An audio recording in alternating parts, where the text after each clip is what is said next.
You just rolled it up our intro vid, bud.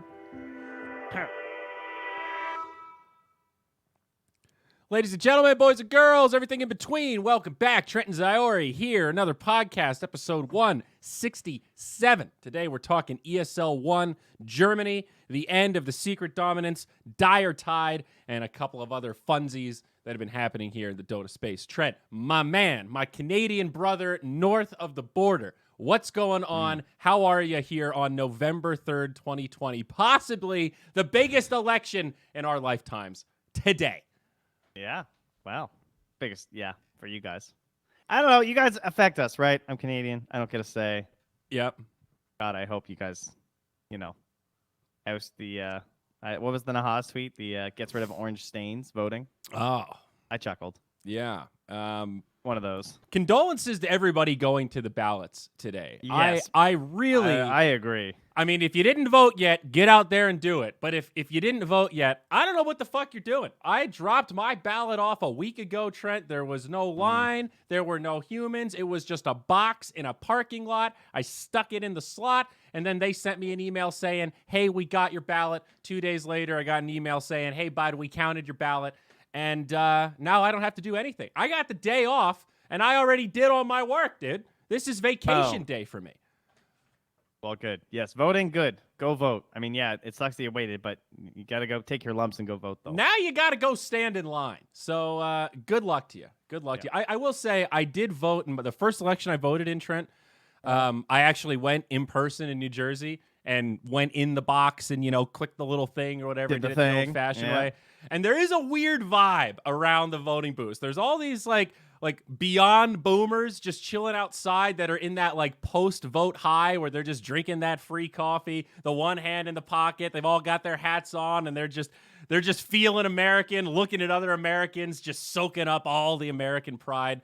It is a weird energy at the voting boxes. Do you guys have that in Canada? Do you guys have the old head voter pride dudes that just kind of linger about and it's not like a voter intimidation thing. They're just chilling. They're smiling. They're just living life, man. They're living their best voting lives. Yeah, there's a little bit of that. But yeah. I mean, voting's pretty chill here. Yeah, do you just guys go get to whatever stickers? I don't think so. That is one drawback to the drop off. I have to say, there are no stickers on the box in the parking lot. So, I can't remember getting a sticker. Maybe I did, but it's definitely not like America. I know you guys get stickers. Everyone makes a deal about their stickers. It's like, whoa. I saw that people put them on Susan B. Anthony's gravestone, which I thought was pretty cool. Oh. And they put a glass cover on it, so a lot of women will go and place their sticker on there. Thought that was neat. Okay, yeah. That's nice. Yeah, I think soon they're going to change the tagline for America to land of the selfie instead of land of the free. We're going to be land of the good selfie. Any opportunity to brag about it. I mean, that is the Trumpian future that we're living in, Trent. You got to take a good photo op. Any opportunity to hold a Bible upside down in front of a church, you got to seize the day, man. You got to get out there on the gram. The way he held it too, I can picture it. It's like this. What is that? I don't know. It's like the way somebody holds a cigarette for the first time when they're just this thing. What It's like you don't look cool yet. It takes a couple before you really get the the Brad Pitt down.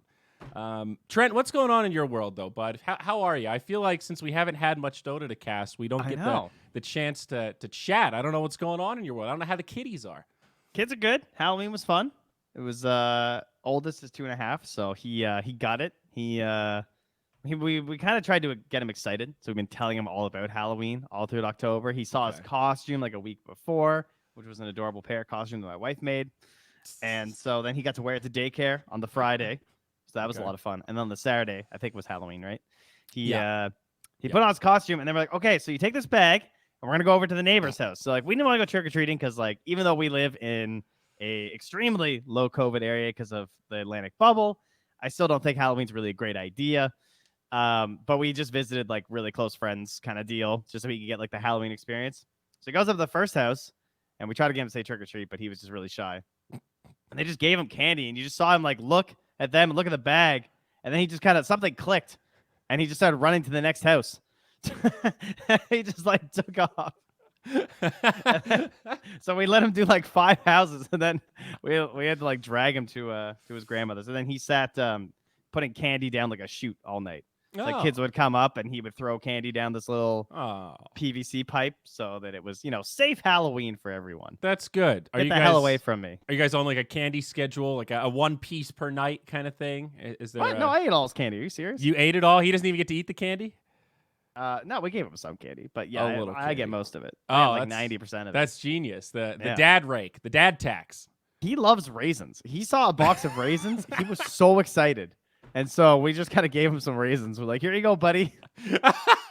That's the mom and dad candy trade-in. He's just trading in Snickers for raisins, getting fruits and, apricots and whatnot. That's good. That's good. You're training the taste buds young. I appreciate that, buddy. Yeah, he's a big fan.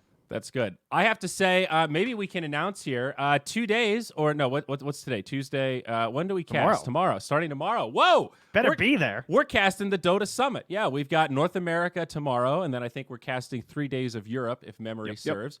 But we got 3 days of Dota Summit 13 coming up. I think we're casting 1 best of 3 per day. I'm stoked, dude. It's been a little while since we got to do some casting. I've just been streaming and podcasting over here. I'm excited to do a little play-by-play. Oh, buddy. Do you know who? Wait, tomorrow's the 4th. Tomorrow right? So we is must be the doing 4th. lower bracket. We're starting with lower bracket. Oh, so I believe then, if I'm not mistaken. Oh, wait, they have both the times listed at once. Okay, never mind. So I can't guarantee which one we're going to be casting. I had that same issue. I tried to look up the schedule, and that's why I asked you, like, I guess we're only doing 1 series because if I had stacked. to guess, we're probably doing Beast Coast and Brazil because we're doing stream 1, right? We're alternating, and I forget which day is first. It might be BTS 2 that we're on the first day. Let's see here. Oh, we are on BTS 2. You're right. So we're Yes. probably doing the other series then. We're probably Yeah. doing Cat Jammers versus Infamous. So then Cat Jammers, by the way, we're great on name. mainstream for November 5th, then we're on BTS 2 November 6th, and then we're back on mainstream for November 7th. So either way, NA playoffs, 1 day of EU groups, and then we get to do, I guess, the first 2 days of EU playoffs. Very exciting. Yeah, it's gonna be great. Excited to get back into the live Dota. The replays have been fun, but live Dota is just like such a better experience, It always makes me feel like replays are a little more akin to studying. It's still interesting. It's still fun to learn, and you want that data, but it's not hype, quote unquote. The same way, like live games, when you literally don't know what's going to happen, there's no spoilers. It could go any way. That's the definition of hype. That live product is what we come for. So, yeah, nothing quite replaces it. And we've got Twitch chat back. I forgot that. I think last time we were on. Well, when did they get rid of emote mode? Last time we were on BTS, did they still have emote mode? Because we've cast on some other channels, right? We did Dota Pit and some other stuff, but we've got good old BTS back, baby. No more emotes. I know that's old news to most people, but it's true. Well, who knows? We might need it tomorrow. We'll see, depending on what happens. Yeah, doing NA Dota. That's true. NA Dota. My emo might make a glorious return. Yeah. Did you see any of my podcast with GodZ, good sir? No. Well, I saw parts of it, but I did not watch the whole thing. That's good. Yeah. The one thing. I mean, obviously, you know that. Yeah, I know. I can still be hopeful, though. I'm still going to ask you every time earnestly and give you the opportunity to lie just to pad my ego. No, I can't. Obviously, we talked about betting and all that sort of stuff a fair amount, but one thing that I caught a little bit of flack for at the bottom of that Reddit thread was the way I framed the Summit 10. I said the Mason incident, and a lot of NA Dota fans said that was, quote, pathetic and very, very overly dramatic, whereas, Mason just made a couple of jokes. And I just want to say again, for the record, I do like Mason. I don't dislike the guy. I would happily cast with him. It was maybe a dramatic way to frame it. But, hey, that's the business that we're in, man. You got to sell it. This isn't, what's that, the Invention of Lying, that really shitty Ricky Gervais movie where nobody can lie in the entire society, and all the commercials are just the very dry, super straightforward, literal. It is a sugary beverage that might... The one I remember, the only thing I remember from that movie is that a Pepsi truck drives by, and underneath it just says, "For when they don't have Coke," which I have to say did make me laugh. Yeah, like it has some little gems in it for sure, but the overall movie misses the mark. But anyway, I just felt the need to get that out there and clear the air once again. But it was nice chatting with Parker. Another schlog, dude. 2 hours of nothing but Nothing but candid conversation. It always takes me a while to soften them up. I think that's why it takes me so long. The podcast doesn't really start until an hour in. Yeah, that's true. You got to tire them up a little bit to get the hot takes out. Man, remember going to a movie? Jeez. I was just saying, went and saw that Invention lying at the cinema. Dude, I tell you one thing, guys. If you're gonna have a kid, everyone asks me for advice. I get a ton of questions whenever I'm streaming, from soon to be or new Dota Dads. Like, really, okay. Probably one of the most common things a new viewer will just come to my stream for. And they'll be like, "Yo, Trent, I'm about to have a kid. Tell me what to do." Which is good. That's a good thing to do. Go ask a bunch of people their parenting advice, because you learn a lot of shit when you start parenting, and there's really easy things that you just would never know. But anyway, there's some handy advice. If you're gonna have kids and you like going to the movies, you better binge a lot of movies, or get a very consistent babysitter that you trust, because you will not see a movie again. How do you go about vetting babysitters? Because that's like a recurring trope. I would only do family. I would only do family for how young my kids are, or like, we actually hired someone who worked at our daycare before. So when we were having a wedding, we just hired one of the staff from the daycare. We're like, "Hey, we're going to a wedding on Sunday. Would you like to come to the wedding and look after the kids for the day?" And they're like, "Hell yeah." And we, gave them a nice amount of money for it, and they were happy and we were happy, and the kids knew her. That was a 10 out of 10 move. Yeah. And then they've also recommended people to us from the daycare before in the past. So go for that. Okay. Not going to do the au pair strat? Get some Swedish nannies in? Oh, no. God, you know me. We had a positive experience with it. Nanny. Mostly. There were a couple duds, a few, a couple diamonds in the rough there, but overall it was pretty good. International vibes, break the culture a little bit. That is kind of interesting. Not really a thing here, though. I don't know if it's cost effective. I don't know if it's... I wonder if it's cheap because you provide them with housing and stuff while they're here. So maybe it is. It's like a barter of sorts, right? It's like people that want to come to America and have that adventure, but then they also get to work. In exchange for work, they get somewhere to stay. How much do they work, though? Is it 40 hours a week? I don't know. It wasn't like that much. They're not like... they're not like full-time babysitters? Well, they're not like a full-time maid or anything. They are more like a 40-hour-a-week babysitter. Like in my case, both my parents worked 40 hours a week, and they had to commute 30 minutes, an hour each way. So they were the babysitter, like to get us to school, and then mainly after school, Monday through Friday. But weekends, it was mostly family time with parents, and the au pair could do whatever they wanted. And during the day, it was kind of like, well, the kids are at school, so summer was like a peak time. Yeah, that is a pretty sweet gig, actually. Yeah. So I don't know what the hours comes out to be, but it's not, it's not a hellacious amount of work. It's truly just babysitting. They don't, they don't clean really or do other stuff like that beyond just normal household chores like a normal house guest would, No, I did not have an au pair. That was not our style. Well, Did I miss out? Maybe. I don't know. I think we fell into it because we had one of my close relatives did international business with somebody in Sweden, and he knew somebody that ran this business, and I think maybe one of his relatives was an au pair and had a positive experience with it. So I don't think we went seeking it out. It sort of just found us, and we went, well, okay, that sounds like an interesting opportunity. Let's try it. And, you have enough positive experiences that you try it with a couple different people. And, my family's Scottish. We're always looking to save a buck. I think that stereotype holds up. I can vouch for it. Is that a Scottish stereotype? That is very much a Scottish stereotype. I guess I should probably know that as a supposed Mackenzie. Yes. But it's one of those weird stereotypes that I don't hear many people getting offended about it. All the Scottish people I know are like super fucking frugal. That's the word they prefer. They don't like to be called cheap. They like to be called frugal.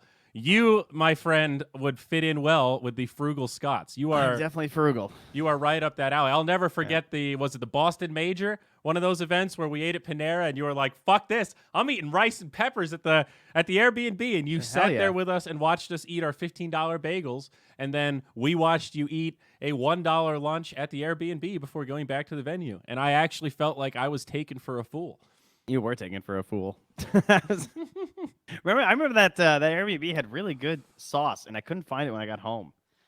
I even took pictures of it, but we didn't have it here. It was like really good Chinese food sauce, Yeah. like some brand of oils and soy sauces and I remember General you Gao's. talking about something. I don't remember what the sauce was, though. I don't remember sharing your enthusiasm necessarily. Well, they were worth it. Trent, I want to tease a little content piece coming up because some sad news that I'm sure you saw the update. MOONDUCK VODS deleted, bud. Yes. I pulled the did trigger. know. I did back them up. I've had them backed up for a little while now, and I was hesitating to delete them because that moment of actually pushing delete is really like I can't imagine what it was like at BTS. They must have had a day of just like a morning. You know, everybody wore black. Seriously. LD poured out some of his 40. You know, like they had probably 10,000 videos or something. I think MOONDUCK had 1,300 videos all said and done on the channel. So that's a lot of content. Obviously, most of it's backed up on YouTube, so it's not a big loss. It's really just those full broadcast days. But specifically for like the first Midas mode and Captain's Draft, we did a pretty shit job highlighting those events. And I don't want that content to completely disappear. So I've got it backed up on, I call him Old Chunky. It's the 6 terabyte external hard drive I bought. She's big, she's thick, external power source. And Old Chunky is storing the few terabytes of MOONDUCK data. If my house burns down today, Trent, and this data gets lost, well, RIP. This is the only backup that we've got right now. I got to clone this thing. I'm getting a little nervous. I don't. There's only one. All right, do not spill your coffee on There's it, please. only one. But in honor of this, I'm going to edit together a MOONDUCK YouTube like highlight video that is our top 100 most viewed clips of all time and make that one giant kind of memorabilia video of the last 5 years. And I started working on it last night, and I'm going to try to finish it today when I'm watching election stuff. So look out for that. That'll be fun. And dude, last night I was looking at some of the clips, and I was actually laughing out loud, holding my gut at some of the bullshit. Do you remember that one time? I think it was a Betway arena show match, and we were doing the like 6-person broadcast where we had 3 people in the studio. We had the side gunner seat, and it was usually like you and Sunsfan remote. And I think it was one of the Complexity series, or Cloud9 rather, and we were waiting. I think it was the pre-show, and one team rolled, and you just went, I think I'm feeling an 84. And they're like, man, 65, so close. So I'm producing. I cut to the in-game lobby. It's just all Cloud9, the other team's missing. And then Sunsfan goes, I'm going to roll a 4. And then he rolls a 4. And you start freaking out. And for that specific show match, we had set up a thing called the Trent reaction cam. So he rolls a 4, we start freaking out, and then there's just a Betway wipe that's like, Betway. And then the Trent reaction cam pops up, and you're just like, what the fuck? What the fuck? Oh my God. And then the clip just cuts. And you're making this face like Sunsfan just shit a golden egg. Because I don't remember that at all. It was actually like the most 10 out of 10 random shit where he just made up a number, and you started it with this. And there's a moment in the clip where I go, what the fuck is wrong with you guys? We're supposed to be talking about Betway odds right now, and you dipshits are predicting dice rolls in the lobby in front of Cloud9, who's just sitting there like, what? So anyway, that was just but one gem in there. So many great hub moments, so many great Midas mode moments. Remember that time I fell asleep in the middle of a game that we were paneling for? And people thought that was staged. Was that the hub with Nahaz? That one that was like we were stretched pretty damn thin? I was at home. Oh, you were at home. And you and Slacks were at the house. And it's where that emote comes from. I do remember that. I don't remember what event it was though. I don't remember. It was like an elimination mode or something. There are a lot of really good Slacks moments too. I would say about half of the MOONDUCK's clips are attestable to Slacks for sure. Oh, for sure. So I did also back up all those, so we'll have those saved forever. I don't think I've actually now that I'm thinking about it, I didn't delete the clips from the Twitch channel. Zyori. I totally need to. Well, and the vape breaks, dude. The vape breaks still make me laugh. That very first one. The first vape break. The first one.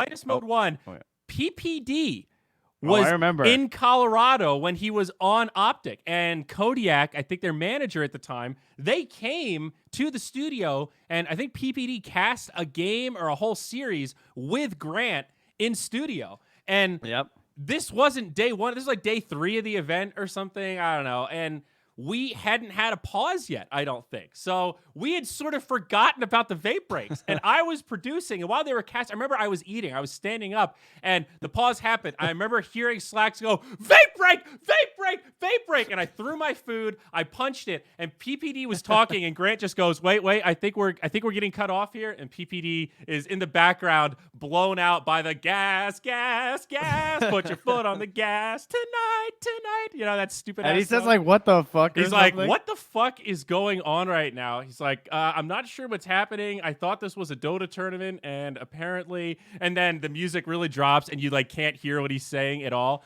And then all of a sudden, it just ends, it resumes, and the last second of the video is Grant just being like, all right, well, thanks for the vape break. Anyway, and then it just goes back to regular Dota. And that first one we dropped, it couldn't have been more perfect. 3 days into the event, completely cold. Even we forgot about it. That shit was like peak Moonduck, man. That first vape break, it gives me chills watching it back now. Like that Twitch chat, man, they were rolling.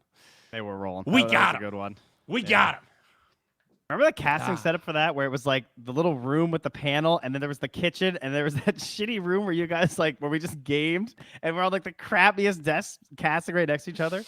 Yep. That was good. Yeah, that was one of those like, so we're just gonna wire up the living room because again, remember Midas Mode 1, we were gonna do this event at Carbon Studios. It was like a real production studio. Yeah, And the Overwatch people. Yeah, the Overwatch people, and they were really hungry for content, but they were partnered with Blizzard doing the Contenders League, and Blizzard has a super, super strict and anal, no smoking, no tobacco, no drugs and alcohol sponsor policy, and we had the vape sponsor, and we had like, you know, remember when Reginald came on and sampled the alien piss? We did a whole segment that was basically just endorsing vapes, dude. That shit was rough. I don't know about that in retrospect. Carbon might have been right to be like, sorry about that, guys.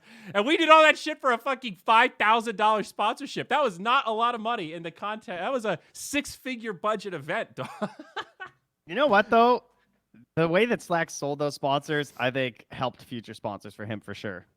That's I definitely. mean, God, if you guys ever want to sponsor anything, Arkosh Gaming's the play. Let's be real. Oh, I mean, don't forget the Jungle Jam. We sold malware bytes on that Dota bytes thing. It was the same deal. It was the pause break, like insane, stupid memes or whatever. And we were able to close that based on what we did with the alien piss thing. Because don't forget, this is an often underreported aspect of what happened with that sponsorship. This fucking vape company, bomb sauce or whatever, they don't exist anymore. They might have rebranded and white labeled under another name or something, but that company went under because the reach of that event was so big that their $5,000 sponsorship got in front of somebody that worked for Skittles corporate, and they checked out that website, right. and on one of their flavors that had a little rainbow label, it said "Taste the Rainbow." Guess what, motherfuckers? Taste the Rainbow is copyrighted and trademarked and owned by Skittles, which is owned by Nestle, I'm pretty sure, or fucking one of those other big conglomerates. And they sent them a motherfucking cease and desist. They said, yo, guys, you can't just take our slogan and put it on your fucking vape juice called Alien Piss. We're not cool with that. And I'm pretty sure their response was, oh, shit, let's just pull the plug on Alien Piss, and we'll just rebrand this to, like, Moon Juice or space liquid or something. So, Bomb Sauce, if you're listening, sorry to dox your deep, dark secrets, but that shit. We've sold sponsorships with that story. I'm not even joking. That has actually wowed people in meetings going like, legit, somebody at Skittles saw that shit and shut them the fuck down. So, you know, that's not on us. We did our job too well in that scenario. Oh, that's too good. Anyway, there are so many moon good urine. clips. I like moon urine. Yeah. I think that should be the new thing. So, my favorite clip will always be the dinosaur clip. 10 out of 10. That's that just one's my in there. favorite one. That was just so good. That one's fucking great. The gang up on Zyori. A thing with the tail. That's my favorite too. Yeah. Woo. Yeah, I'm spacing on some of the others. I should have done a highlight reel. I could have debuted a few here on the podcast, but look out for that on the Moonduck YouTube for sure. It both made me happy and sad. It's like, we've got so many great memories, so many great moments. It honestly makes me wish that we had thought ahead and hired somebody, even if it was shitty, to just follow us around with a camera at every event we went to. Oh my to god! document Can you stuff. imagine? You know? If we released a moon documentary. Yeah, dude. Moon documentary. Even if it was like pretty shitty handheld footage and we had to cut like 80% of it because it's like fucked up private stuff that you couldn't really show in a documentary. Like, there are so many moments where, like, Think about all the green room moments, man. Yeah. I can't even. Remember the Boston Major when we had that moment? It was like one night where we were just like holding our sides laughing and we thought, you know, guys, we should have just put a GoPro in the corner of this room and recorded all of this. Why didn't we do that? And we should have done that all these years. I do remember that. We could have edited down an amazing hour of like pretty fun. I mean, honestly, you still could. There's still so much footage that you could go through and piece together these clips and get like a modern day take that you could still make a moon documentary that could be pretty interesting, but not quite the same as like having that in the moment footage. Even Midas Mode 2, dude. Think about all those really heated arguments that in the moment you're like, man, I'm glad nobody heard that. But 5 years later, it's like, I don't give a shit if somebody hears us argue about the economy of Midas Mode and oh my god, Purge and Slacks arguing about Midas Mode is like, that will be some good content. Yeah. I mean, in before we find out Pop-Tart had a goddamn hidden camera, nanny cam stuck to him, and he's got all this secret footage that he's going to release 5 years from now. Backstage of Midas Mode 2. Yeah, that... Easiest blackmail of your life. Yeah, that one got pretty Oh, my intense. scandalous deals. Big number. That's an internal meme that I don't think many people get. Oh. Big number. Oh, big number, Big yeah. number. Speaking of incriminating evidence, I forgot about that. The Moondog did have a seedy underbelly that event. I think big number, I attribute that to like, I was at, if 100% is perfect, level-headed, and 0% is breaking glass outside, I was probably at like 10%, and I think big number got me down to like the 3% reserves of just like, all right, I'm walking away now. I'm walking away. If you say big number one more time, big number, I'm walking away. I think that oh, that was big number Slax's, sells, guys. That was Slax's answer to try to fix the Midas Mode economy. He didn't like the way the numbers were. He said, well, what if we just give everybody more moonbucks? He's like, if I'm a fan and I see big numbers, I think that means more. I'm like, yeah, but big numbers only mean stuff relative to small numbers. If everybody has big numbers, it's the same thing as everybody getting a first place trophy. It doesn't mean anything. And then he would just sit there for a few seconds, kind of stare at his phone, then go, yeah, but big number. Every argument came down to big number. Oh, got my so mad. God. Every argument came down to big number and random. Yeah. That was pretty much it. Yeah. man. It's like those moments. I really feel, you know how JJ gets mad when people use exponential wrong, where they're talking about growth that's just more than linear, and they're like, it's exponential. And he's like, no, you fucks. It's not exponential. That word means something. It has a literal definition. Oh, yeah, but that's a stupid thing to get mad about. Well, I know, but it's just one of those, like, I started understanding those vibes after True. talking to Slacks and hearing him just, like, talk about mathematical, like, things that you have to use math to figure out, and just wanting to, like, well, what if I just add 50 here? I'm like, what game are we playing right now? Is this math darts? Like, this isn't going to fix our problems. All the times. Anyway, missed opportunities. So, future lesson to all of you entrepreneurs out there, hire some wannabe documentarian. Find some college intern and be like, hey, man, do you want to make the biggest project of your life? We'll give you free access to these events, and all you have to do is film it, edit it, produce it, and, you know, we'll call it a trade. You get a portfolio piece, we get some documentation. We fucked up, man. We even had CU Boulder students at Midas Mode 2. Why didn't we just bring in a video intern? I digress. How, hi, Neff. Neff's here. How does Neff get an interview with Sir Sadim? I guess that's a Slacks. Well, I don't know where he is right now. He might be in hibernation in a bag in a box somewhere, so that is a bottleneck. I think that is a Slacks question, though. He is currently the manager of the Sir Sadim offices, if I'm not mistaken. I wrote a message in the Moonduck Discord. Oh, my.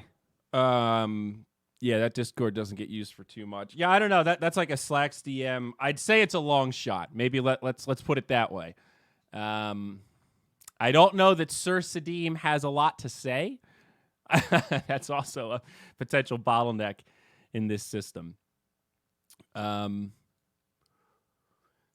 that is an old. A lot of people do not use some of those random. There's a PUBG channel still in that Discord. That's how old it is. yeah, dude. I post some stuff in there occasionally. There's still a Caster Crucible. Oh, there's another great Caster Crucible clip. I don't know if you remember that one where I think it's a Scottish caster or a British caster, and their mom comes in and interrupts them and goes, "Could you shut the fuck up? Could you just shut up?" And the clip is me and Slacks watching the clip, and Slacks' imitation of it is so fucking funny. She's like, "I wish my mom was Luna. That shit's 10 out of 10. Could you shut the fuck up?" I forgot about the Caster Crucible entirely. I mean, how about that for a real experiment, dude? I mean, I feel like we could write a whole little article of MOONDUCK experiments and the outcome, right? Like Midas Mode 2 for all the failures, doing the player integration with VR Roche. That's a really cool user experience. There's a whole analysis that could take place there. You know, Caster Crucible, same thing. We created a thing where any Dota caster could come onto our channel, and then Twitch chat had the power to vote them up or vote them down. And we saw both things happen. We actually saw some good casters come on, and people go, "Wow, this person's really good. Let's keep them on, vote them up." And of course, the opposite. This person fucking sucks. Get them the hell off. That's sort of a cool social experiment. I'm glad that we did it, and I'm glad it produced more than just people getting belittled and kicked off. I distanced myself from that because I remember seeing how much drama was being kicked up, and I was so busy doing other stuff at Hub. I was like, I am not getting involved with this. Really? Was that your stance on that? Yeah. Do you not remember? Do you not remember all the little cliques that were forming and people were getting mad? And I felt bad for the people that had, like, Mally was handling a lot of it. Vaguely. Wasn't he doing it from I home? think I was in a similar situation as you. I was involved in the other aspect of the hub, so I didn't really have a ton of bandwidth to like really give a shit about it the way I guess I should have. So I maybe just remember people were asking me questions about it. I was like, all right, I'm not the oldest guys. You're gonna have to ask this guy. Yeah. I remember feeling like, whatever. I feel neutral on this. If someone else thinks it's a good idea, let's go for it. I can't champion this, so whatever. /shrug. I do remember some people gaming it, though. I remember some people coming in, and it's like, obviously, if you have 100 viewers and then you just bomb the channel and your viewers just all vote you up, that's a form of cheating, I suppose, in some way. Yeah. But hey, whatever. That's kind of the way that it goes. Should we talk about ESL a little bit, though, buddy? Sure. The recent big event. Better mark the timestamp for our Dota viewers. Yeah, exactly. There you go. Hey, we've got timestamps now, buddy. I have a little digital assistant, and it's not me doing it, but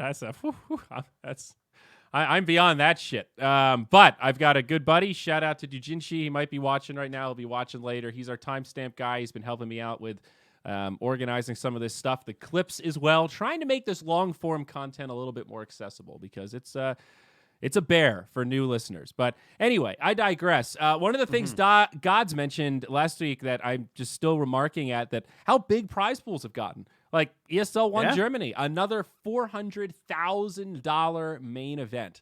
That's a big fucking tournament. A month long, online only, of course. Group stage, Swiss, and our final playoffs. It just wrapped up the other day.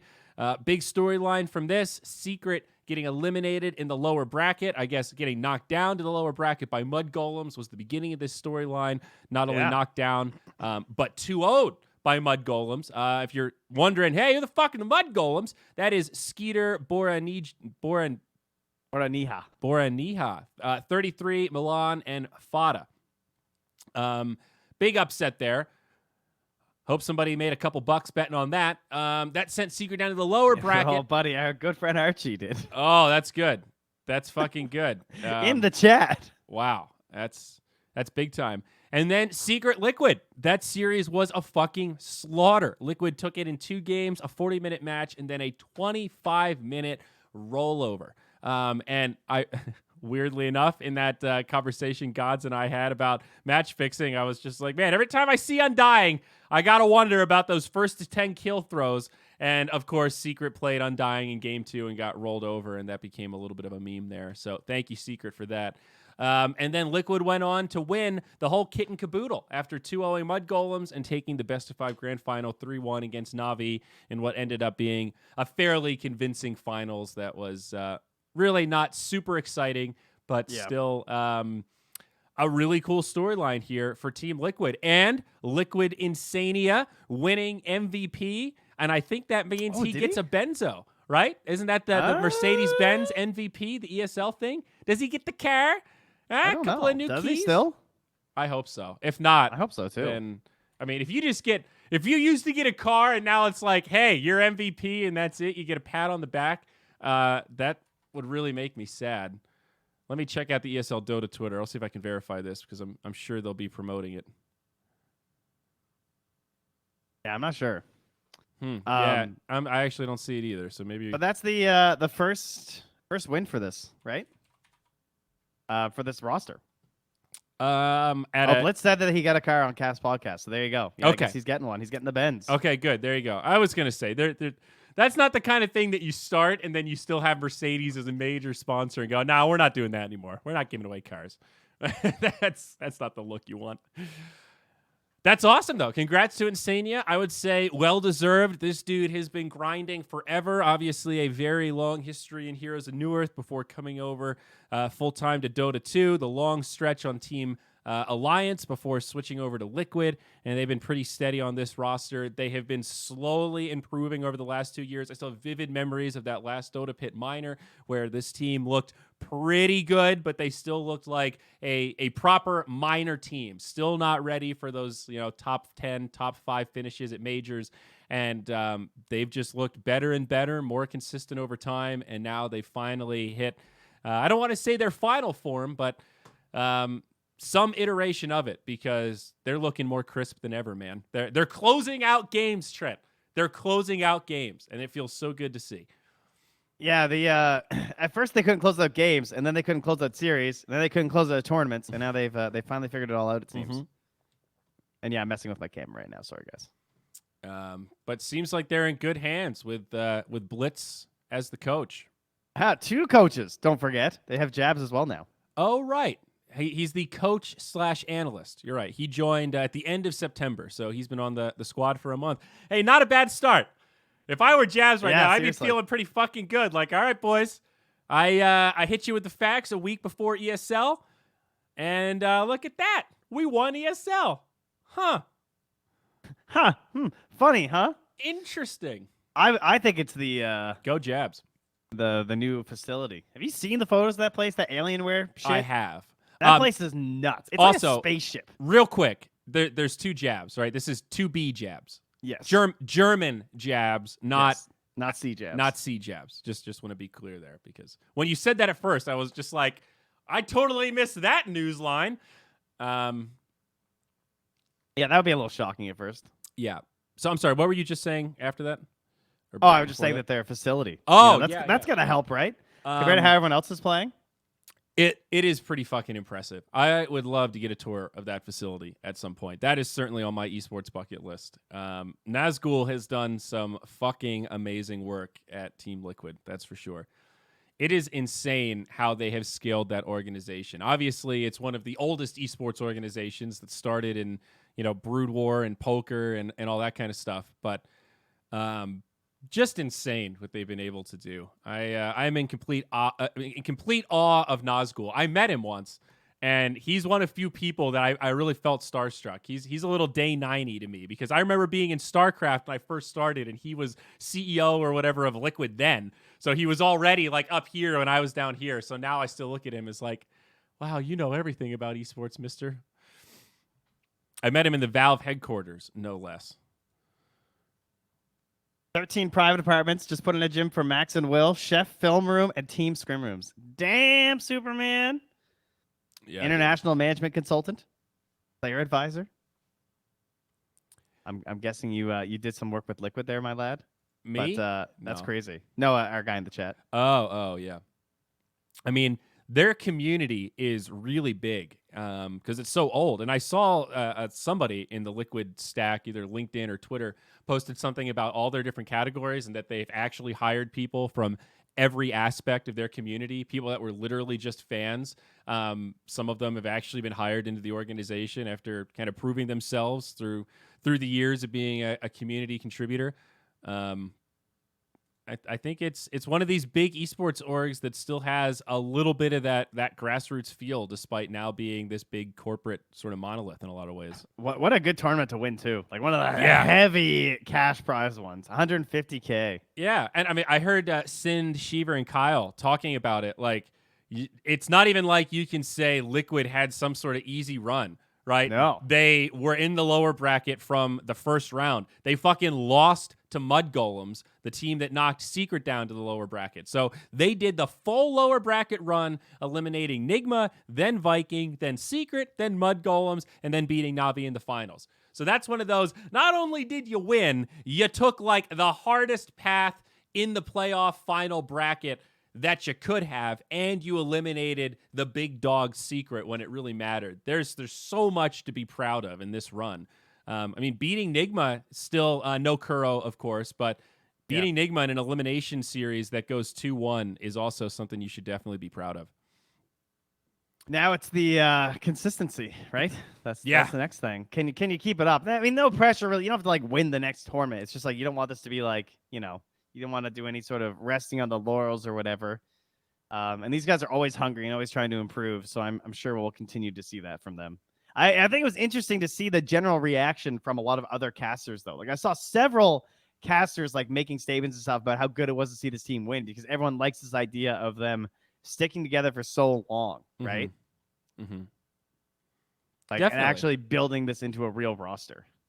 Yeah, I mean they have a long history, and all of these players now have been around for a while, and they're, what's the way to say it? Like it's hard to not be a fan of these players, right? You're either neutral or positive. I don't know many Mickey haters or Boxy haters. You know what I mean? Even if you're not a fan of this squad, there's not much to dislike. They're kind of cool guys. They're pretty jovial in content. They give good interviews. They seem to be really good sports. Like they check all of the boxes, and now that they're also performing well, it's like, I don't know how you could dislike these guys. I know Koikva still all very fun to hang out with. Yeah, he still gets an unfair amount of flame. I think he gets the Weehaw treatment a little bit in the match threads. Yeah, he gets the hate because he's also like the oldest player there too. Yeah, at least the most familiar to everyone, right? Yeah, 25. Yeah, decrepit. Well, I mean, think about how long he's been in Dota, though. Like, that's actually, true. Since he was like 16 or 15 or something, right? He started in 2012, so yeah, 8 years ago, 16, 17, somewhere in there. So yeah, that's fair. I remember when Koikva was a young gun. Go Team Tinker. Yeah.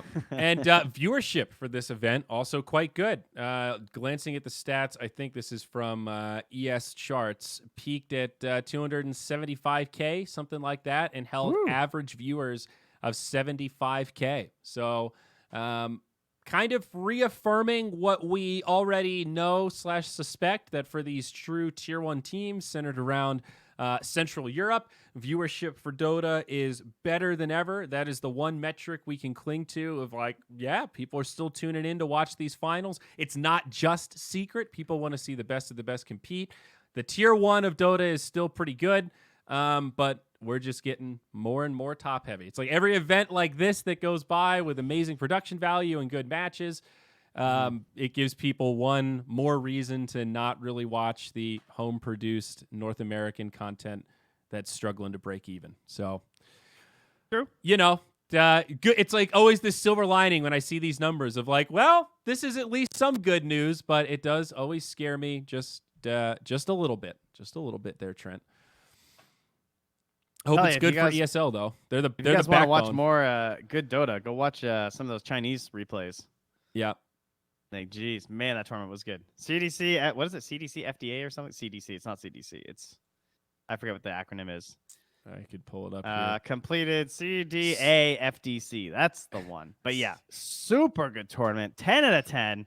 This this tournament had like every freaking storyline, man. God, what a ridiculously good And tournament. it's only a 90K prize pool too. Like that's not tiny. I know. But it's also not 400,000 for the kind of quality of Dota you're talking about. No, the matches were so good. The group stage was so good. I mean, the team that came last in the group stage, Team Magma, were actually like pretty good. I mean, I know they only won like one match or something, but like they were actually fairly legit. They're competitive. Yeah. Yeah. But Jeeves, if you guys know him, he's like a I don't know what you call that. He casts a lot. He has like his own channel. He doesn't like cast for like streams or anything, but he has his own little community. So he's streams kind of for. like a Gork, sort of. Well, sort of, but he doesn't like play Dota so much as he just casts. Like he just streams a lot of like he has like community cast basically where like That's less covered regions and stuff. So he does a lot of like Chinese games that have no English coverage. Mm-hmm. Okay. But he has his Reddit post was up yesterday where he had all his VODs listed on there, and he cast like almost the whole tournament. So you can check them out there. I did a lot of it, but mine was like replay review, so I was like fast forwarding a lot and stuff, whereas his was like live, more typical casting. So yeah, shout out to him because he would also throw his viewers to me afterward. Because when I was waking up, he was like done and going to bed, and they would watch me review the games they'd seen. So that was kind of funny. That works out pretty well. A little daisy chain there. So in terms of what's coming up next, we have more Tier 1 European Dota starting in, 9 days now? So a little bit more than a week. Epic League Division 1 is coming up. That's another month-long $500,000 Tier 1 tournament, and it's going to have your familiar faces, Team Secret, Alliance, Na'Vi, OG, Liquid, Virtus Pro, Nigma, Viking GG, and then there's going to be 2 closed qualifier teams. So pretty exciting stuff there. Be curious to see what they do with the coverage because I got to wrap my brain around this, Trent. Epic League is different from Omega League, correct? Yes, but where is Omega League Season 2? Right. So that's the question that no one really knows. Right. Is this sort of the replacement? $500,000 is a lot. What's listed as the predecessor is the Epic Prime League Season 1. That took place May earlier this year, April 15th to May 17th, 2020. That had a $150K prize pool, and I don't even know if it was covered in English. Looking at Wikipedia, the broadcast talent listed are all Russian talent. So I didn't follow any of that original event. And Epic was involved with Omega League.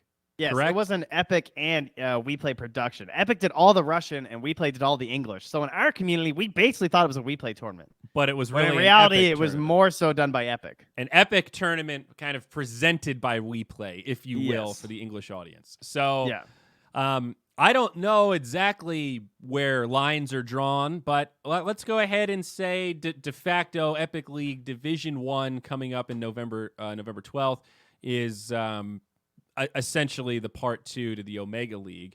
And that definitely makes me wonder what the coverage is going to look like. Is there going to be studio coverage? Is it online? Are we flying casters around? What are we doing? Because this is pretty high profile. 500K is a lot of money. And if I had to guess, it probably won't be the same as last time, but they might do live coverage from the 8th to the 13th of December when they have the playoffs. Okay. But I doubt they're going to do full group stage coverage again like last time. Okay. That's my guess. And who knows, right? Maybe they could bring in a broadcast partner. Like, they might not necessarily have to bring everybody to Ukraine. It's like BTS did the ESL Los Angeles from their studio. You know, we used to kind of pitch that same sort of stuff with Moonduck. Like, hey, just let us do the English stuff. We can do it real cheap and efficient with this sort of remote hybrid coverage in our studio. Something like that could make sense. Version was interesting, where they have the Australian coverage, where they have like a studio there. So they have like a C studio they're producing from. For the group stage, they use that panel. And then they had Shiver, Kyle, and Cinderin fly, I assume, to Germany, to their office there, probably in Cologne, I would guess, judging by how it looked. To finish out on the playoffs. I liked that feel a lot. I watched a lot more of the group stage panel this ESL than the last one, And I think the Australian panel is actually really, really good. I think those guys are perfectly suited for the group stage like that. They're high energy. They clearly have a history with each other. They can banter and go back and forth. They're engaging, and they also got the hunger. Yeah, and they also care like more. they're not saying bullshit. Like they've got the analysis power to actually break down the games, and they have some decent insight to share. So I think this model from ESL is perfect. And the 3-person panels are actually fantastic if you put together the right group of talent. And I think Shiver, Kyle, Sind is like a perfect trio. Yeah, it's a very good 3-person panel. Like the three of them know each other so well and have so much history. And obviously Sind and Kyle, like, I mean, there's so much analysis between those two that you're set for days. So I don't know. I liked the vibes a lot of how ESL set up the talent for this event. It seemed like a really good efficiency setup that I almost didn't even notice was an efficiency setup watching it. Does that make sense? Yep. Because it was a pretty small talent pool, but you didn't feel it. It didn't feel like they were light on talent. No, it's extremely good. I think that speaks to the execution. And then I guess we're just waiting for those events, really. Well, so then there's another China tournament. There's the China Dota 2 Pro Cup by Imba TV. Yeah, that starts right at the basically the end of the epically closed qualifiers, right? Yes, November 14th, and this one's a little bit shorter. It ends at the end of November, so this will be another.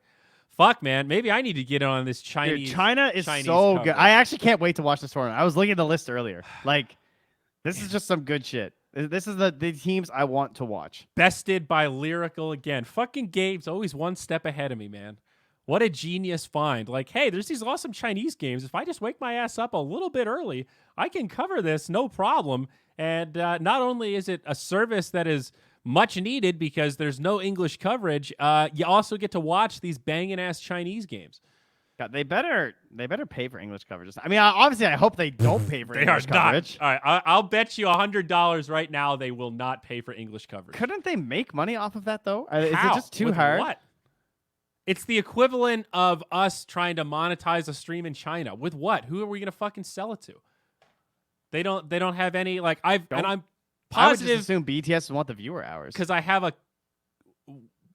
but I don't think it's worth buying. I think if they could get it for free, kind of, but I think Imba to do that is going to charge too much because I have a contact there and I have reached out for something similar and the number they sent me was staggering.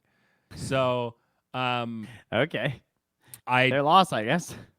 Is it though? I think they're just like, oh yeah, well we have to pay for your rights, so you can buy our rights. And we go, no, that's not how it works. They go, okay, then you're not getting our rights. But then you have Dota TV, so you can just watch the replays. So I don't think they're winning by either way. It's just good for us because Dota's accessible, and it doesn't really matter if you're casting replays or if you're casting it live.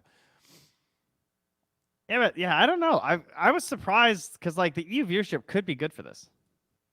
That's the part that surprises me. Well, but you got to ask yourself a question. What is a viewer worth if you can't monetize it? I mean, you don't, I don't know. Can't you monetize it? Am I crazy? You are right that BTS or MOONDUCK could, in theory, monetize it through viewer minutes. But generally speaking, I think the analysis is not a good, if you're structuring your business model on monetizing content through your Twitch I'm thinking more bonuses. like a studio sponsorship, not necessarily just Twitch. Like I'm thinking a combination, right? Like something like BTS, they have so many hours of content or whatever they're producing for like a monster sponsorship.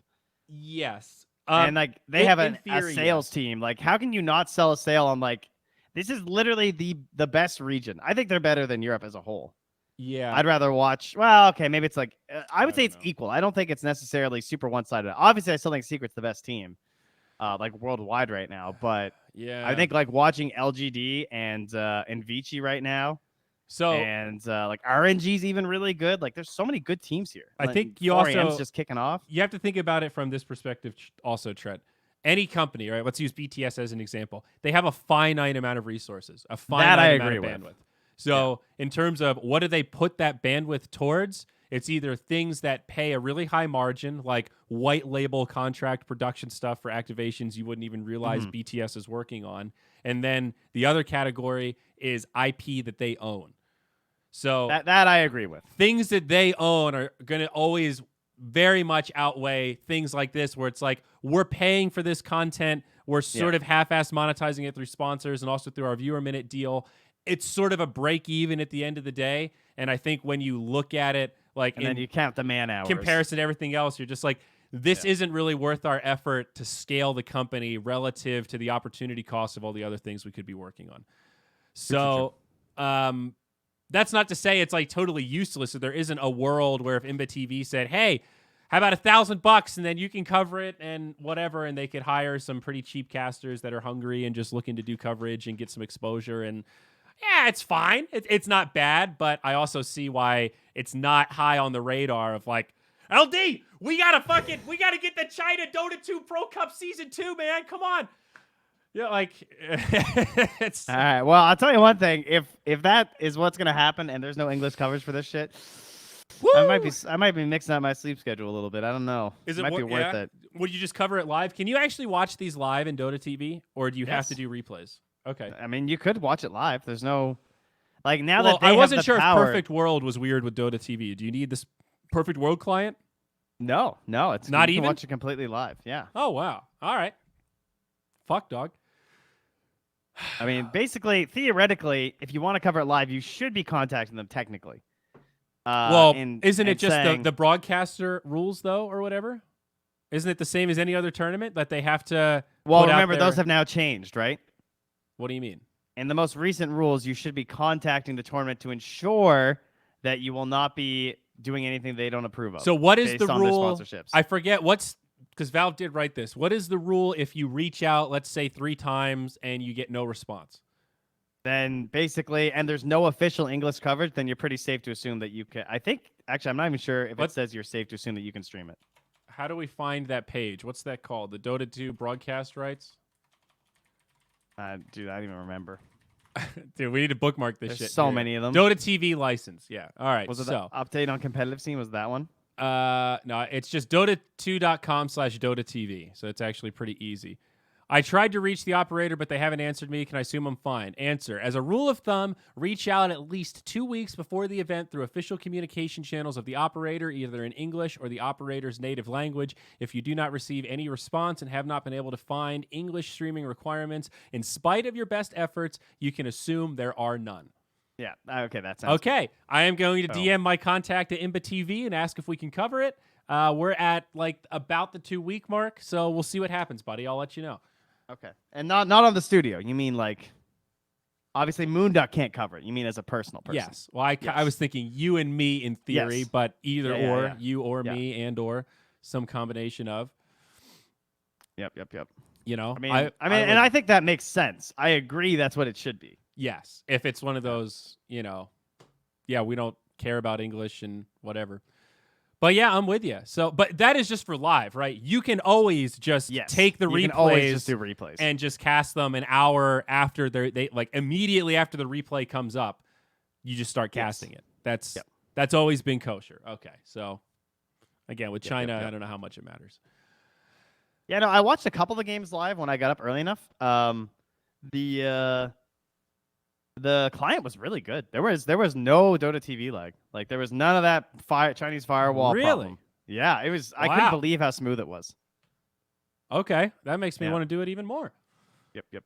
Shit, buddy. Okay, man, you really I've been a little bored. You're really making me want to cast some China. It's so fun. The games are so good. It is really fun. Such top tier Dota. It is also really fun to cast when you don't have to be serious. And Twitch chat. Yeah, when you're sort of just fucking around casting. You're just vibing with your chat, man. Yeah. I just my days have been great. I'm streaming every day. What time does it start? It starts really early. It starts 1 a.m. for you, I think. Oh God. The official matches are when's the close qualifier? That'll be similar. They start I think 2 a.m. my time, so 11 p.m. your time. Yeah, that's it'll start later when it's the official days. It'll start at probably 1 a.m. your time. That's proper nocturnal shit though. That's oh yeah. Let's see. Oh yeah, here's the bracket. imbatv.cn. Very cool. But like if I go to bed when my kids go to bed at like 7 p.m. my time, then I could do full coverage. Yeah, I guess you're right. You're in a good time zone for that. That actually lines up perfectly. Yep. As long as you guys are cool when I run upstairs to feed them breakfast. I'll put on direct to camera. And then we'll be good. You know, I was just closing tabs and I noticed that in 2012, Koikva was on a team called We Has Asian. That's a team name that didn't age well. Well, remember, everyone used to have AZN at the side of their thing if they were Asian. Do you remember that? That was like a super popular online tag, which is probably what it was based off of. It was probably the Asian guy who wanted the team name.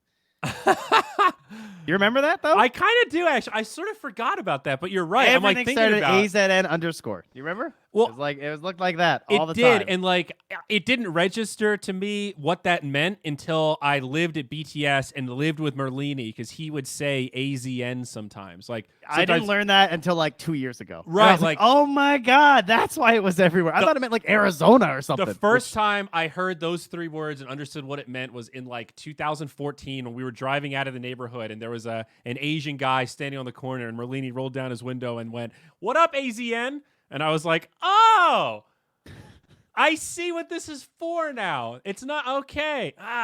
So yes, I guess you're right. Looking back, yeah, very nice. Yeah.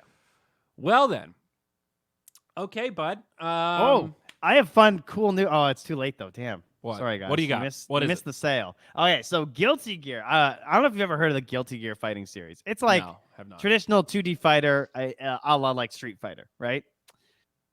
Pretty popular franchise. Maybe not the same level as Street Fighter because that's like the most iconic one, but fairly popular. Has incredible music. Anyway, one of their games from the original version came out in 2002, so a year after Melee came out.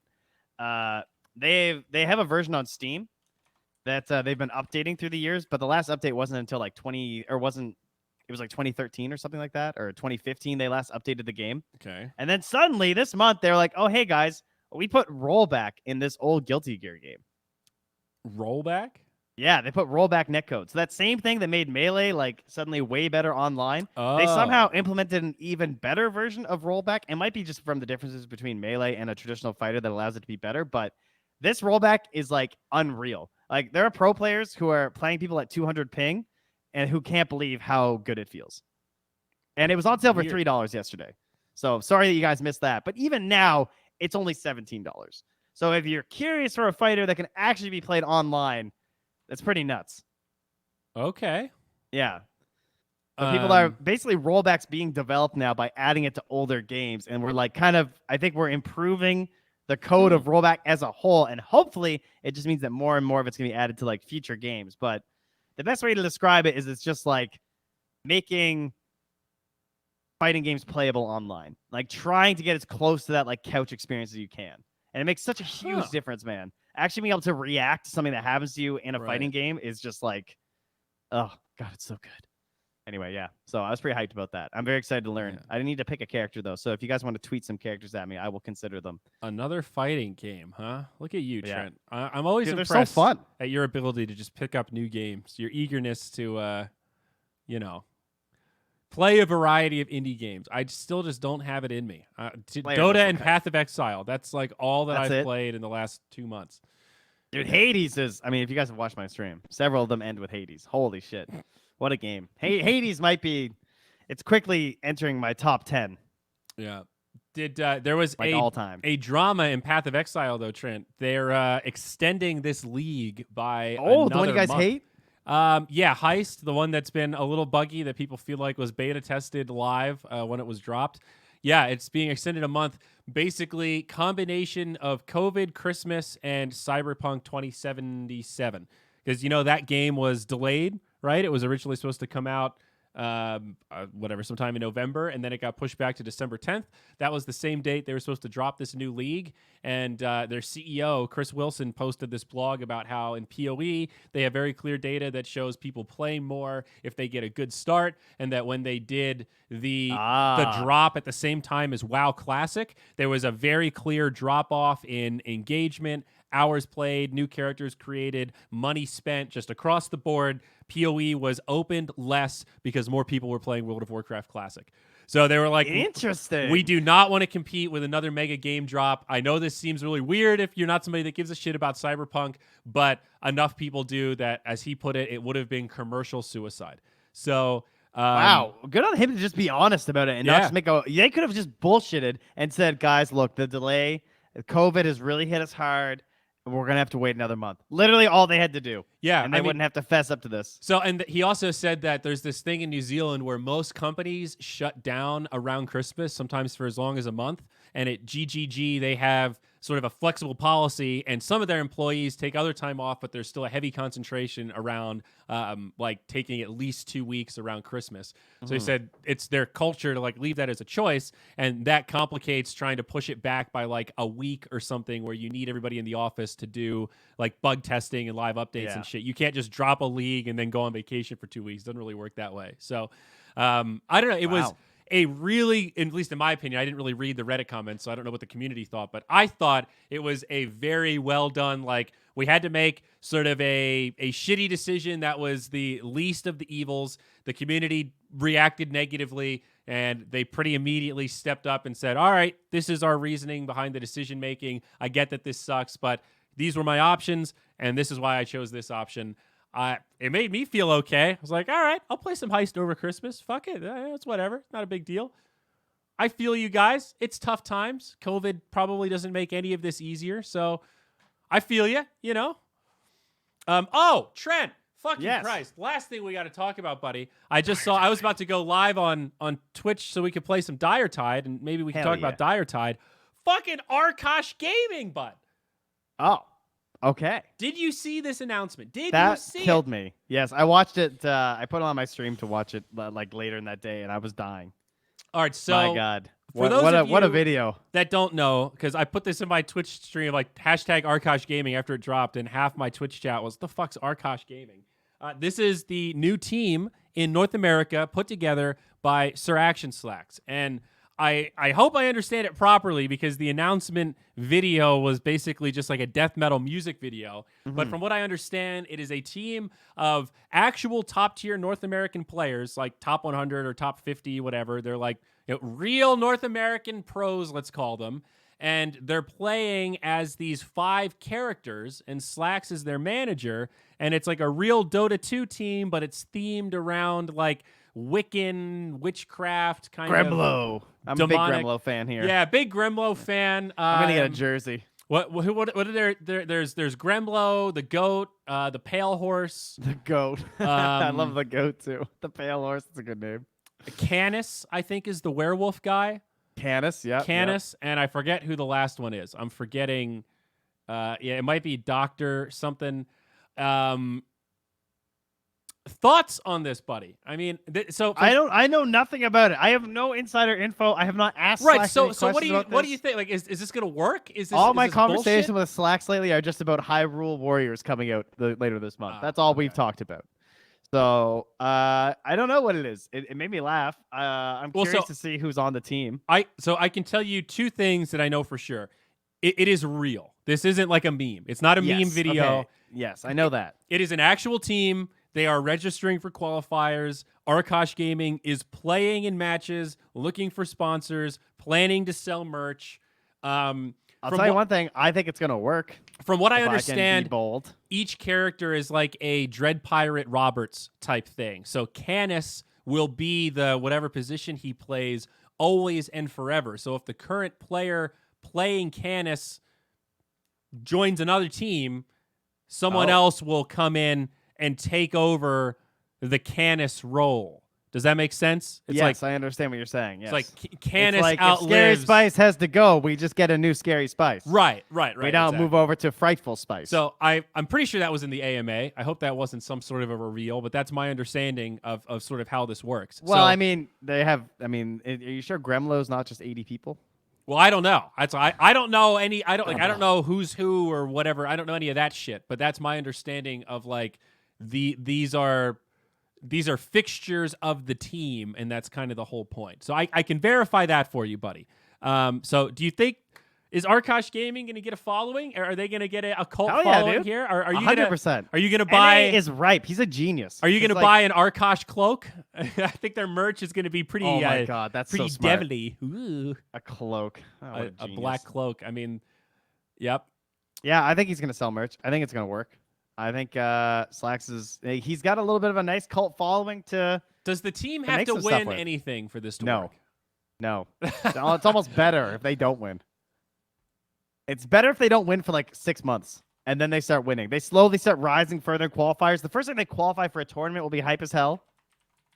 And then they have two. Like imagine when the DBC comes around. He's just investing in a region that if that DBC holds true and we have top 16 teams, Arkosh Gaming will be one of them.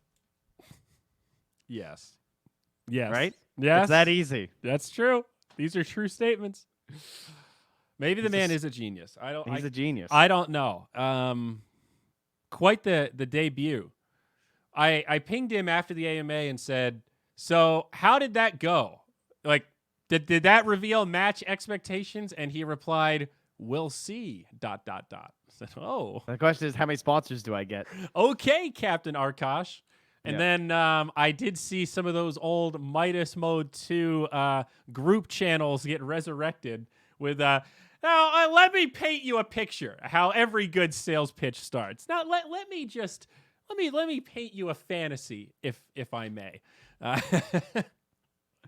Now imagine a world where there's a Betway logo right next to Arkosh.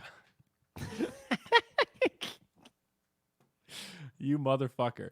Dude, I mean, he can just meme the shit of it. He can literally put it like on top of everything. Yeah. He could write Betway in every letter of Arkosh Gaming. I mean, And people would think that was hilarious. The man's a marketing genius. So that Yeah. aspect, I think, actually could work. Yeah, I do think it is like a VTuber thing. Yes, I agree with that. I don't know what the KDA thing in league is. Is that what that is? Is KDA like a VTuber fake league team? So this is actually people were mentioning that. This is pretty cool and interesting. I just figured out what this is. There's a new champion being released in League of Legends. Her name's Seraphim. They call her Sarah for short, SERA. And they have done this viral marketing campaign where they've created social media for this character where they take real world pictures and then like kind of do augmented reality almost, where it's like the animated character rollerblading on the Santa Monica Pier, for example. So Gotcha. then they made this character, part of her story is, and it's all like first person, you know, her social media is written like, "I'm so excited for this event" kind of thing. So it kind of seems like role play real. And then they made a digital K-pop group called KDA. And that's what KDA is. It's a digital K-pop group. And Sarah is one of the members of the K-pop group. And I think they did a digital performance at Worlds or something, or they released a music video with it. Yes. Okay. I did see the headlines for that. But Yeah. I didn't see So they're doing all of this like storytelling that is the cross world. It's sort of digital and real world meshed together. So it's not exactly VTuber, but there's a Venn diagram there, right? It's sort of in that same nexus, if you will. Very cool. And it's a neat thing. It just made a bunch of headlines because like business wise, it's very scalable. It's like this digital character can be anywhere doing anything with anyone. Oh, that's true. Like, Yeah. have you heard of the what's his name? Oh fuck, I forget. There's another really popular company that has made these kind of digital characters. HoloLive. No, that's VTuber. There's one. They're not Oh, I see. VTubers. What Gigamon? Gugimon? I got nothing. They're like adult cartoon characters. They like do drugs and stuff, and they live in Brooklyn. And they're like digital characters, but they have like background stories and stuff. And they do product promotions.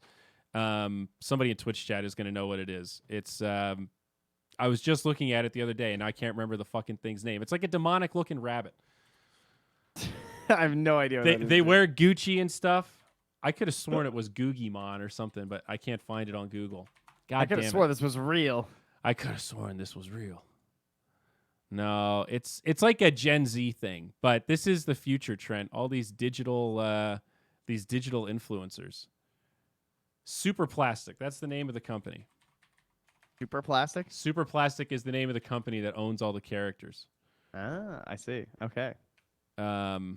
Yeah, I know. I sound like an idiot right now. You but do sound like an idiot right now. It's okay there, bud. It's a real thing, Trent. I swear to God. I'm going to link it. Here it is. This is a very real thing. It is similar to the Gorillaz. There you go. Daisy and Stax are their new characters. It is Googimon. Janky and Googimon. It's these stupid cartoon things, and they just make them do stupid stuff. They just like pull pranks on each other, and they're cartoons, so they can like hurt each other and do drugs and all this kind of dumb shit. And it's pictures of them like in Brooklyn and real world stuff, and they actually do influencer brand promotion for like Gucci and various other like streetwear high level brands. Like I think Googimon, look at his Instagram. He's got like 1.6 million followers. And he's this like creepy little rabbit thing. It's all digital. What's up, Topical? This is creepy. Isn't it? But like this shit's dumb popular. You know, if you'd pitched me this 10 years ago, I'd be like, this sounds like the stupidest fucking idea in the world.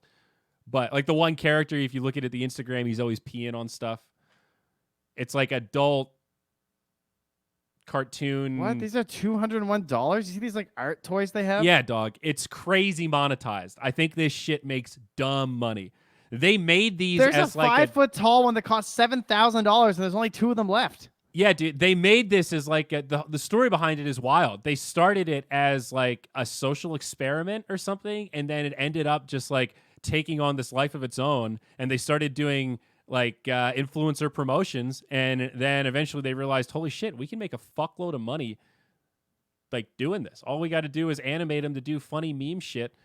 They've done crossovers with the Gorillaz, Steve Aoki, Volkswagen. Wow.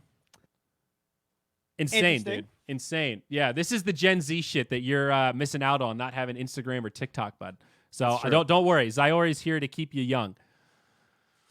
Have you won Diretide yet? Are you playing your dailies? Oh yes, I've been doing dailies. I'm playing my dailies. It's been awesome. I'm getting my stream warmed up. We're gonna cut the podcast, and then do we still have time to play Diretide, bro? Are we? Well, should we tell the people about Diretide or no? They don't care. Well, let's talk about it a little bit. Diretide's fucking awesome. It's back. It's back. Awesome. They've fixed the game mode. I mean, the old one was okay, but this mode is just like better. No, I will say I don't know how to actually get these like tier 4 sets and shit, because I've been grinding it a decent amount, and I don't have any sets. You just gotta drop them. You just gotta get lucky, basically. Well, I know, but it just seems like this. I was really hyped about some of the really cool tier 4, tier 3 sets, and then as I started grinding it, I realized like, holy shit, you don't get Diretide points that fast, and then you still gotta buy the keys. Like it's I don't want to call it a cash grab because I think the game is really good. I really like it. I don't want to say anything negative about Valve putting out Diretide because this was a very welcomed, very nice surprise, very polished. I've had a lot of fun playing it. My first day doing it on stream was amazingly fun. We had some really clutch games where we won, like, it went to the last round and we won by 1 fucking candy. It's actually pretty hype to play these broken Rasta, Clinks, Ember Spirit type characters and just fly across the map.